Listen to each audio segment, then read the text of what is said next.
Here we go, right back at the very beginning with the spy novel to end all spy novels, before the man who wrote the spy novel to end all spy novels wrote 14 of them.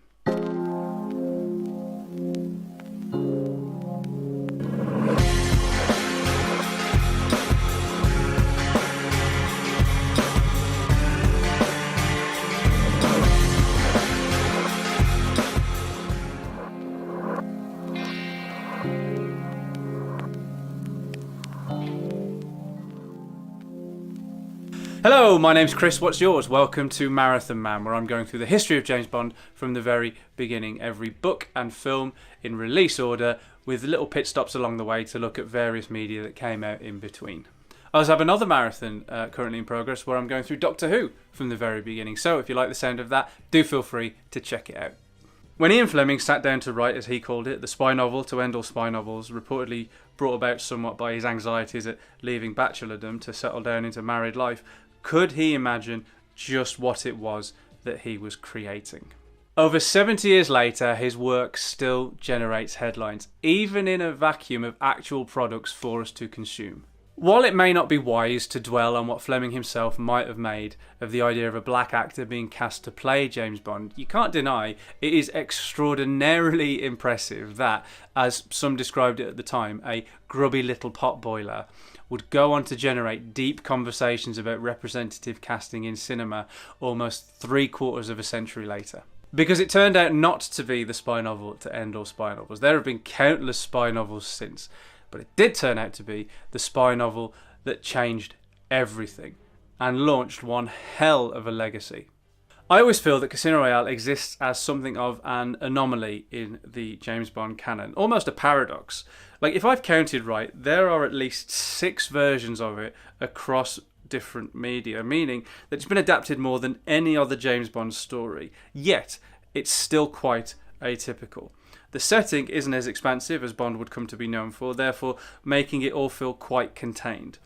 As the Bond phenomenon grew, the location hopping to faraway and draw-dropping locales became par for the course, so returning to Casino Royale always feels a little claustrophobic, a word that doesn't get bandied around very often when it comes to Bond. This isn't a criticism, by the way, and as this video goes on, I think it'll be fairly apparent that I think this book is fantastic. Because it's that feeling of being other and separate for what comes afterwards that makes Casino Royale feel so unique. Its individuality is why I have always loved it. When I first read it, I was definitely, too young to fully appreciate it. Having come from the films, which at the time hadn't adapted it faithfully for obvious reasons, as a young Bond fan, it was a really arresting experience for me. But it still intrigued the hell out of me.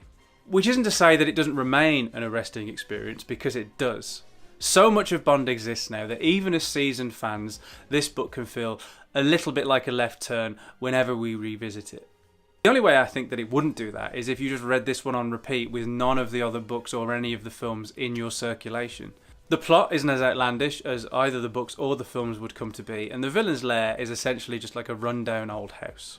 On the surface, it could be said to be, when presented alongside everything that it spawned, basic. But that's to do it a slight disservice. No, that's to do it a huge disservice. Yep, the villain's scheme is to win back some money he embezzled from the Soviets, and Bond has to stop him from doing so. Okay, so it sounds basic. And it is basic. But as that word can also mean mundane, I would prefer to use the word distilled. Casino Royale is James Bond distilled. It's Bond versus the villain relying on his wits to save the day. It is hero versus villain across a table. Basic is too basic a word, basically. The stakes are outlined clearly and concisely, so the plot can take its course with the reader fully aware of what is resting on what, meaning that while the mechanics of the plot are fairly straightforward, Fleming can truly show what he is capable of, with his writing skills having nowhere to hide. So yeah, the plot is basic, but the book is anything but. That's why it's such a startlingly strong calling card. The plot progressions, feeling relatively simple, mean that to result in a good book, Fleming has to write the hell out of it. And it results in a great book, which tells you all you need to know. And even though he does write the hell out of it, so much is said with so little. His capacity to make detail interesting is almost unparalleled. He's the only writer that I can think of to keep me interested in the rules of a card game and what our hero had for dinner. And he is rightly famed for this. But he also cuts to the chase with ruthless efficiency. The opening line is so evocative. The scent and smoke and sweat of a casino are nauseating at 3 a.m. Just a regular sentence, right? Basic. But in that, you've got the tone of the book going forward, as well as a searing insight into the attitude and experiences of our main character. It is economical storytelling at its best. For my money, it is the perfect introduction the world could have had to James Bond. When saying that he wanted an ordinary name to put to these extraordinary stories, Fleming also kind of does a similar thing here. A pantheon that would ultimately go on to include invisible cars, hollowed out volcanoes and full-on space battles. The very first line we get is about how nauseating it can be in a casino at 3 a.m. Perfect.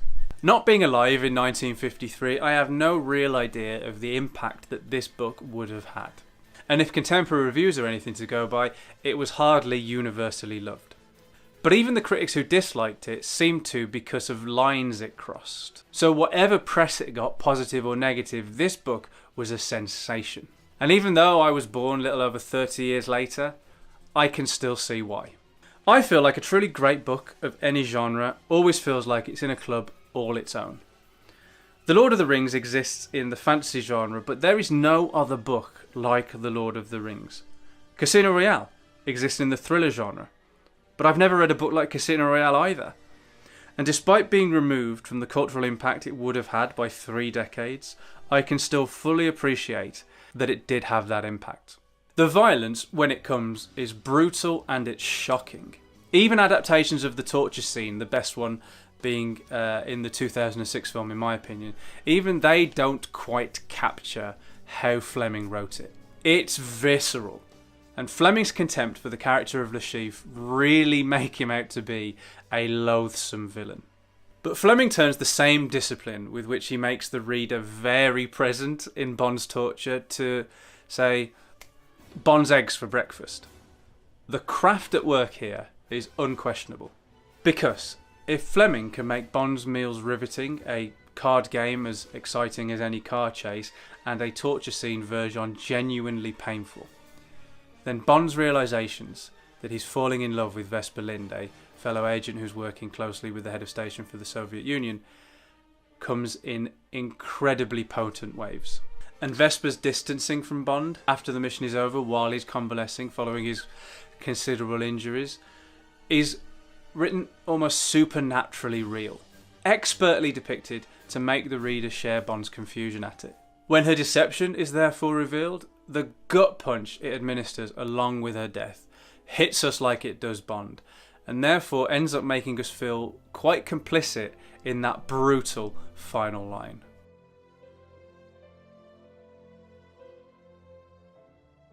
Because the genius of Casino Royale lies in that it achieves precisely what Fleming set out to do, without feeling like he had to strive too hard to do it. If he wanted Bond to feel like an ordinary person caught up in extraordinary events, then the best way to do that is to make the reader feel like they are him, or he is them, or they are alongside each other. Fleming, being such a naturally immersive writer, pulls that off. This is a spy on a mission during the Cold War whose life is on the line. We will never know what that is like, but we do know what a new romance incomprehensibly slipping away feels like, and the self-doubt that comes with that. By sharing these experiences with Bond, we find ourselves with him when the unthinkable happens. And therefore Fleming takes us through those moments as well. Casino Royale may feel small compared with where James Bond will ultimately go, and because of that, that immersiveness is never as rich as it is here. James Bond will go on to become aspirational, but when we first meet him here, he's actually relatable. So while Casino Royale may at first glance look like an inauspicious beginning for the world's greatest super spy, it is in fact the perfect introduction to him and his world. James Bond will come to feel this blunt and dangerous again, but all too rarely. But that's okay, variety keeps things alive over 70 years. If every Bond book and Bond film were like this one, it would never have lasted as long as it has. But when it is like this again, it's sometimes called a departure. So maybe that's where the genius of Casino Royale lies. Paradoxically, it's both an arrival and a departure. So I guess, despite spending all of this time trying to, it's really hard to define Casino Royale beyond the beginning of something really special. The way Fleming describes Vesper slipping away from James Bond after the mission is over, and when Bond ruminates on the nature of good and evil, it is honestly some of the best writing I have ever read. There's a very jarring line which hasn't aged particularly well, and I don't think was just a product of its time.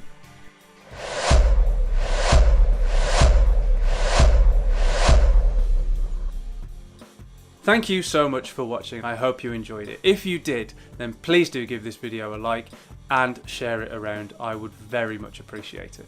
And what do you think of the very first James Bond novel? Is it the gold standard or a lead balloon? Do you think it's the perfect springboard for 007, or is it just a damp lily pad he has to hop from to get to true greatness? Let me know in the comments below, and I'll see you back here soon for Bond's first trip to Jamaica. So if you don't want to miss that, hit the subscribe button, bong the bell, and I'll meet you on the red carpet.